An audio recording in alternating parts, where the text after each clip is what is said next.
Mary was forcefully taken to a police cell by the officer, who continued to throw insults at her. One of the officers accused her of being a wicked woman and questioning her about the murder of her husband. Mary denied the allegation, stating her innocency and questioning why she would kill her husband and not trying to escape. The policewoman threatened to come inside the cell and beat her if she did not cooperate. Mary was overwhelmed with grief. She wondered who could be so heartless to end her husband's life in such a bad manner. And could have he offended anyone? Suddenly a thought came to her. How did Favor knew about her father's death before alerting the police? Could Favor be the actual murderer? Because she believed that her daughter loved her father so much to harm him. She wondered if someone was blackmailing Favor to tarnish her reputations by putting a blames on her.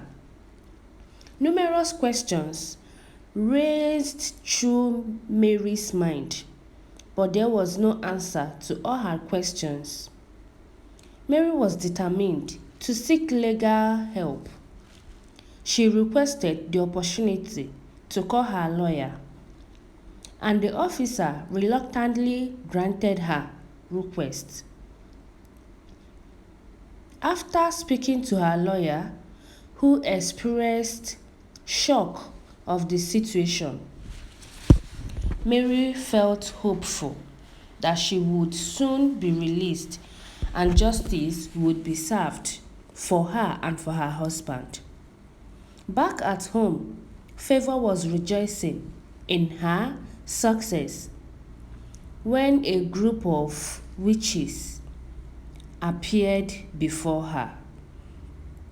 She rejoiced so very much, and when they came, they informed her that their queen mother demanded her presence.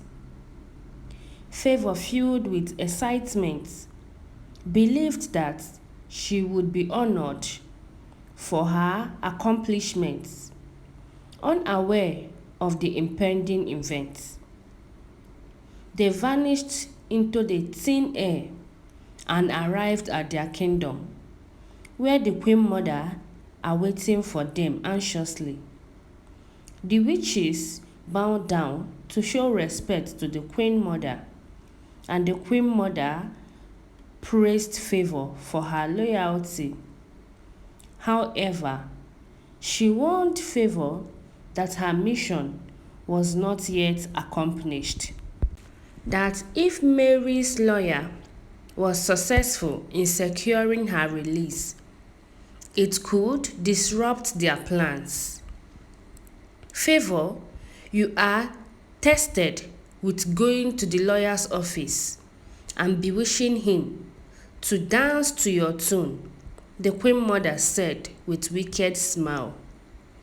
The queen mother insisted that Mary should not be set free. Favor, without hesitation, accepted the command, signaling that she had crossed to the point of no return.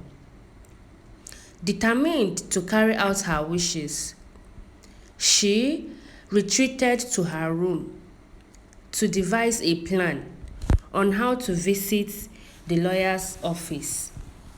Then she came out with a plan. In the lawyer's office, a phone rang, interrupting the dull atmosphere, informing him that Favor, his client's daughter, had arrived and was to be let in.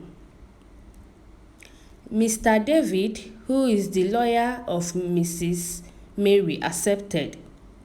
Favor entered the office, exchanging pleasantries before sitting on a chair that was offered to her. The lawyer assumed that she had come seeking assistance for her mother, who had already shared her troubled experience with him. Assuring Favor that he would do everything in his power to help her mother, the lawyer believed she had come to save her mother. Little did he know that Favor had a different agenda altogether. With a threatening gasp fixed on the lawyer, her eyes glowed red as she confronted him, saying, "Are you trying to save a woman who murdered her husband?" The lawyer submitted to Favor's influence. He found himself dancing to her manipulative tune. "You are right. Your mother is a murderer," he said, shamelessly supporting Favor's accusation. Satisfied with her accomplishments, Favor laughed and left his office after manipulating and convincing lawyer David not to help her mother that she was the actual murderer of her father. On the day of the hearing arrived, and to Mary's surprise, no lawyer stood by her side to fight for her innocency.